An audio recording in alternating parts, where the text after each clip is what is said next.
अस्सलाम वालेकुम dear students. आज हम चैप्टर नंबर 7 और रीडिंग करेंगे पेज नंबर 69 70 की। इसके अलावा लॉन्ग क्वेश्चन नंबर 2 इसको हम एक्सप्लेन करेंगे। क्वेश्चन नंबर 2 है prove that water is a universal solvent.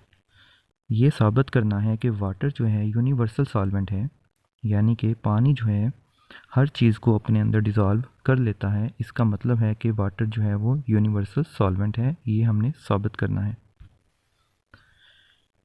Page number 69 की रीडिंग करने से पहले मैं आपको ये डायग्राम जो हैं इनके बारे में एक्सप्लेन कर दूं। ये डायग्राम जो हैं पार्टिकल मॉडल हैं साल्ट और वाटर का, यानी कि साल्ट और वाटर का जो सॉल्यूशन है हम पार्टिकल मॉडल की रोशनी में जो है एक्सप्लेन करेंगे। ठीक है, पार्टिकल मॉडल होता है कि आपको दो चीज़ें जिनको हमने मिक्स करना है उनके पार्टिकल्स जो हैं वो उनके पार्टिकल्स को शो करके हम एक्सप्लेन करते हैं।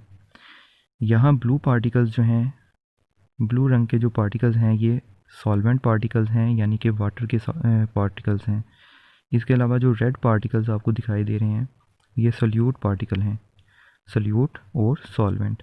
जब सॉल्यूट और सॉल्वेंट को मिक्स करते हैं तो एक सॉल्यूशन बनता है। तो इसी तरह क्या होता है कि जब हम सॉल्वेंट पार्टिकल्स के अंदर साल्ट के पार्टिकल्स डालते हैं तो साल्ट के पार्टिकल्स जो हैं इनके दरमियान जो स्पेसिस हैं, इनके दरमियान स्पेसिस में पानी के पार्टिकल्स जाना शुरू हो जाते हैं। जब पानी के पार्टिकल्स इन स्पेसिस में जाना शुरू हो जाते हैं तो साल्ट के पार्टिकल्स के दरमियान जो फोर्स है, फोर्स ऑफ अट्रैक्शन जो है वो वीक होना शुरू हो जाती है, जिससे साल्ट के पार्टिकल जो है दूर दूर जाना शुरू हो जाते हैं। तो दूसरी डायग्राम में आपको यही चीज़ नज़र आ रही है कि जैसे जैसे पानी के पार्टिकल्स इनके इंटर स्पेसिस के दरमियान जा रहे हैं, साल्ट के दरमियान जा रहे हैं, तो साल्ट के पार्टिकल की फोर्सेस वीक हो जाती हैं और ये जो है साल्ट के पार्टिकल्स जो हैं वो स्प्रेड होना शुरू हो जाते हैं। और एक वक्त ऐसा आता है कि आहिस्ता आहिस्ता पानी के पार्टिकल्स और साल्ट के पार्टिकल्स एक दूसरे के दरमियान जो हैं वो स्प्रेड हो जाते हैं और एक होमोजीनियस मिक्सचर तैयार हो जाता है। अब हम रीडिंग करते हैं। We can explain the formation of solution in the light of particle model of matter। हम सॉल्यूशन की फॉर्मेशन जो है पार्टिकल मॉडल मैटर के पार्टिकल मॉडल की रोशनी में एक्सप्लेन कर सकते हैं। जैसा कि ये पार्टिकल मॉडल की रोशनी में सॉल्यूशन की फॉर्मेशन मैंने आपको एक्सप्लेन कर दी थी, उसी तरह when we dissolve salt in water, जब हम साल्ट को पानी में डिज़ोल्व करते हैं, forces of attraction between salt particles become weak. तो साल्ट पार्टिकल्स के दरमियान जो फोर्सेस हैं ये वीक हो जाती हैं, जिसकी वजह से साल्ट के पार्टिकल दूर दूर जाना शुरू हो जाते हैं। These particle of salt spread among the spaces between water molecules. तो ये जो साल्ट के पार्टिकल्स हैं ये वाटर के मॉलिक्यूल्स के दरमियान जो स्पेसिस हैं उन स्पेसिस में जाना शुरू हो जाते हैं। जैसे इस डायग्राम में दिखाया गया है कि साल्ट के पार्टिकल पानी के पार्टिकल्स की स्पेसिस के दरमियान में जाना शुरू हो गए हैं। It is because of the constant motion of particle of water. तो ऐसा इसलिए होता है कि वाटर के पार्टिकल्स जो हैं वो कांस्टेंट मोशन कर रहे होते हैं। ठीक है, पानी के पार्टिकल जो हैं ये कांस्टेंट मोशन करते रहते हैं, जिसकी वजह से पानी के पार्टिकल साल्ट के पार्टिकल में जाना शुरू हो जाते हैं और साल्ट के पार्टिकल पानी के पार्टिकल्स के दरमियान जाना शुरू हो जाते हैं। Every part of the solution become same. इससे ये होता है कि सोल्यूशन का हर हिस्सा जो है वो सेम हो जाता है। यहाँ तीसरी डायग्राम में दिखाया गया है कि जितने साल्ट के पार्टिकल्स पानी के पार्टिकल्स की स्पेसिस में स्प्रेड हो गए हैं, इसी तरह पानी के पार्टिकल्स भी इक्वली पूरे सॉल्यूशन के अंदर मिक्स हो गए हैं। Every part of the solution become same, जिससे इस सॉल्यूशन का हर हिस्सा जो है वो सेम दिखाई दे रहा है। यहाँ पर जो है यहाँ सॉल्यूशन नहीं बना तो पार्टिकल मॉडल का पूरा हिस्सा सेम दिखाई नहीं दे रहा। कुछ हिस्से में साल्ट पार्टिकल ज़्यादा हैं और कुछ हिस्से में पानी के पार्टिकल ज़्यादा हैं, जबकि इस डायग्राम में जब सॉल्यूशन तैयार हो जाता है तो साल्ट और पानी के पार्टिकल्स इक्वली डिस्ट्रीब्यूट हो जाते हैं। Liquid solution can also be explain in the light of particle model. जैसे सॉलिड लिक्विड सॉल्यूशन हमने एक्सप्लेन किया इन डायग्राम से, तो इसी तरह लिक्विड सॉल्यूशन भी हम इन पार्टिकल मॉडल की रोशनी में एक्सप्लेन कर सकते हैं। When two liquid are mix, जब दो लिक्विड मिक्स किए जाते हैं, their particles spread among the spaces between particle of each other. तो इन लिक्विड के पार्टिकल, एक लिक्विड के पार्टिकल दूसरे लिक्विड के पार्टिकल के दरमियान स्पेसिस के अंदर स्प्रेड हो जाते हैं, फैल जाते हैं। In this way a homogeneous mixture homogeneous solution is form. तो इस तरह से होमोजीनियस मिक्सचर बनता है।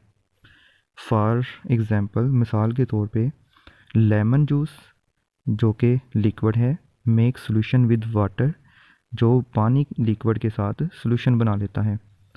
Some liquid do not make solution, कुछ लिक्विड ऐसे होते हैं जो सॉल्यूशन नहीं बनाते। Their particle do not spread among the spaces between the particle of each other, क्योंकि इन लिक्विड के पार्टिकल दूसरे लिक्विड के पार्टिकल्स के दरमियान स्पेसिस में स्प्रेड नहीं होते। इस वजह से कुछ लिक्विड ऐसे होते हैं जो सॉल्यूशन नहीं बनाते। For example, oil does not make solution with water. एक एग्ज़ाम्पल है कि वाटर को अगर ऑयल में मिक्स करें तो ऑयल के पार्टिकल्स वाटर के पार्टिकल में मिक्स नहीं होते। यही वजह है कि जब हम ऑयल को पानी में डालते हैं तो ऑयल जो है सतह के ऊपर आ जाता है, लेकिन पानी के अंदर मिक्स नहीं होता। The temperature affect the movement of molecules. तो याद रखें कि अगर हम सॉल्यूशन को हीट करें, टेम्परेचर दें, तो ये मॉलिक्यूल्स की मूवमेंट जो है उसको अफेक्ट करेगा। टेम्परेचर जो है मॉलिक्यूल्स की मूवमेंट को अफेक्ट करेगा। किस तरह से अफेक्ट करेगा? द ग्रेटर द टेम्परेचर, अगर आप हीट बढ़ा देंगे, टेम्परेचर बढ़ा देंगे, the faster the particle move, तो पार्टिकल्स की मूवमेंट जो है वो तेज़ हो जाएगी। तो अगर हम इस सॉल्यूशन को हीट करते हैं तो जितना टाइम इसने पहले लिया है, ये हीट करने से पार्टिकल्स के अंदर जो मूवमेंट है ज़्यादा हो जाएगी और ये बहुत थोड़े टाइम में सॉल्यूशन बना लेंगे। यहाँ मैंने लॉन्ग क्वेश्चन नंबर 2 को हाईलाइट किया है। तो लॉन्ग क्वेश्चन नंबर 2 था कि prove that water is a universal solvent. तो यहाँ से हम इसकी रीडिंग करते हैं, water as a universal solvent, कि पानी जो है वो यूनिवर्सल सॉल्वेंट है, क्योंकि पानी जो है वो मोस्टली चीज़ों को अपने अंदर डिज़ोल्व कर लेता है। मोस्ट ऑफ द थिंग्स, ज़्यादातर चीज़ें डिज़ोल्व इन वाटर ईजीली, ज़्यादातर चीज़ें पानी में आसानी से हल हो जाती हैं। We can say that water is a very good solvent. हम कह सकते हैं कि वाटर बहुत ही अच्छा सॉल्वेंट है। अच्छा सॉल्वेंट वो होता है जो चीज़ों को अपने अंदर, ज़्यादा से ज़्यादा चीज़ों को अपने अंदर डिज़ोल्व कर ले, उसे हम कहते हैं वेरी गुड सॉल्वेंट। पहला पॉइंट, शुगर, रॉक साल्ट, चीनी, rock salt and sodium bicarbonate. तो ये 3 चीज़ें हैं, एट्सेट्रा। इसके अलावा भी बहुत सी चीज़ें हैं डिज़ोल्व इन वाटर जो पानी में हल हो जाती हैं। मिल्क अल्कोहल, दूध alcohol, lemon juice, vinegar and Apple juice, ये सब चीज़ें भी डिज़ोल्व इन वाटर, पानी में डिज़ोल्व हो जाती हैं। थर्ड पॉइंट है, the food we eat forms a solution in body and then absorb in the blood. Food जो हम खाते हैं ये अंदर जाके हमारे बॉडी में सॉल्यूशन बना लेती है। जब ये फूड हमारे बॉडी में सॉल्यूशन बना लेता है तो ब्लड के अंदर जल्दी से अब्जॉर्ब हो जाता है। फोर्थ पॉइंट है, many harmful substance are produce in our body. बहुत से हार्मफुल सब्सटेंस जो हमारे बॉडी में मौजूद होते हैं या पैदा होते हैं, these substances dissolve in water, ये हार्मफुल सब्सटेंसेस पानी के अंदर डिज़ोल्व हो जाते हैं एंड एक्सक्रीट एज यूरिन, और ये खारिज होते हैं यूरिन की शक्ल में, एंड पर्सपिरेशन, और पसीने की सूरत में हमारे बॉडी से खारिज हो जाते हैं। फिफ्थ पॉइंट है, plants absorb mineral from the soil that are dissolve in water. पानी जो है ज़मीन में जो मौजूद मिनरल्स हैं उनको अपने अंदर अब्जॉर्ब कर लेता है या डिज़ोल्व कर लेता है, तो पौधे जो हैं इस पानी को फिर इस सॉल्यूशन को अब्ज़ॉर्ब कर लेते हैं। Oxygen gas dissolve in water, oxygen gas भी पानी में अच्छी तरह से डिज़ोल्व हो जाती है। It keeps aquatic animal alive, जिसकी वजह से पानी में रहने वाले एक्वेटिक एनिमल्स यानी कि पानी में रहने वाले जो एनिमल्स हैं ये ज़िंदा रहते हैं। Carbon dioxide gas also dissolve in water, oxygen के अलावा कार्बन डाइऑक्साइड गैस भी पानी में डिज़ोल्व हो जाती है। Aquatic plant use this dissolve carbon dioxide to make food, और एक्वेटिक प्लांट्स यानी कि पानी वाले पौधे जो हैं इस डिज़ोल्व कार्बन डाइऑक्साइड को फूड बनाने के लिए इस्तेमाल करते हैं। Therefore, we can say that water is not just a solvent but a universal solvent.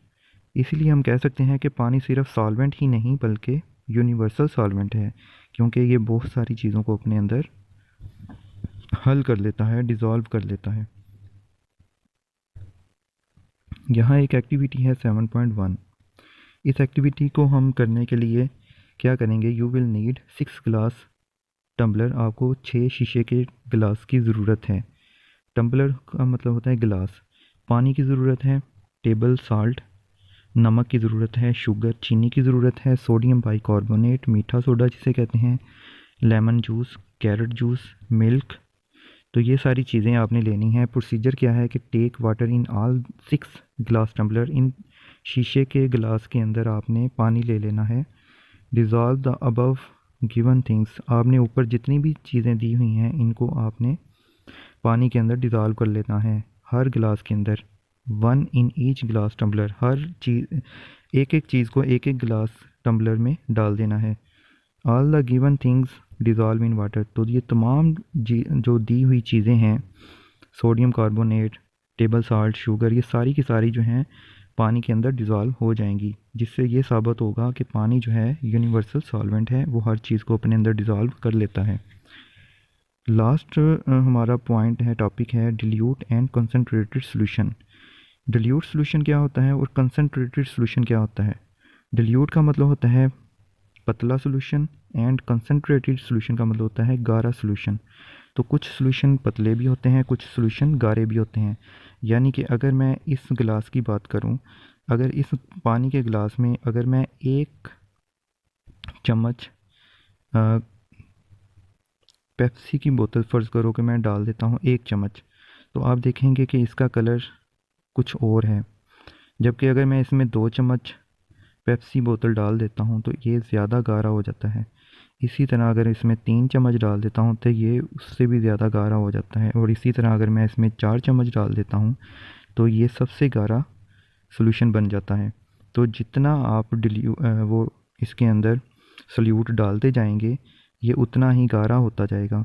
तो ये सबसे डिल्यूट है, यानी कि ये सबसे पतला सॉल्यूशन है, और ये सबसे गाढ़ा सॉल्यूशन है, यानी कंसनट्रेटेड सॉल्यूशन है। A solution with less quantity of solute, वो सॉल्यूशन जिसमें सॉल्यूट कम होता है, जैसे ये सॉल्यूशन है इसमें सॉल्यूट कम है, is called a dilute solution, ये पतला सॉल्यूशन है या डिल्यूट सॉल्यूशन है। A solution with more quantity of solute, वो सॉल्यूशन में जिसमें सॉल्यूट की क्वांटिटी ज़्यादा होती है, जैसा कि ये सॉल्यूशन है जिसमें सॉल्यूट हमने ज़्यादा डाला था, कॉल्ड अ कंसनट्रेटेड सॉल्यूशन, इसे हम कंसनट्रेटेड यानी कि गाढ़ा सॉल्यूशन कहते हैं। आज का हमारा टॉपिक यहीं ख़त्म होता है। मुझे इजाज़त दें। अल्लाह हाफिज़।